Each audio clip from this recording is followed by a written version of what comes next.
এই আবহে শিলিগুড়ি পুর নিগমের মেয়র গৌতম দেবের বিরুদ্ধে তোলাবাজি নিয়ে বিস্ফোরক অভিযোগ শিক্ষাবিদ কামাল হোসেনের। সিএনএর ক্যামেরার সামনে তিনি অভিযোগ করে বলেন, শিলিগুড়িতে কোচিং সেন্টার চালানোর জন্য তোলা দিতে হয়েছিল গৌতম দেবকে।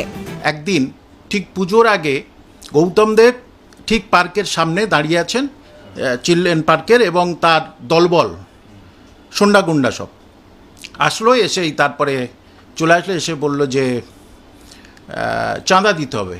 আমি বললাম কেন?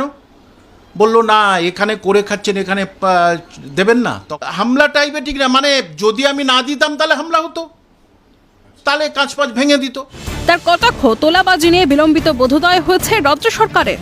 আমি বুঝে গেছি যে রাজ্যের শিক্ষার অবস্থাটা আরও তলানিতে চলে যাবে, এবং এখন সেটা বোঝা যাচ্ছে।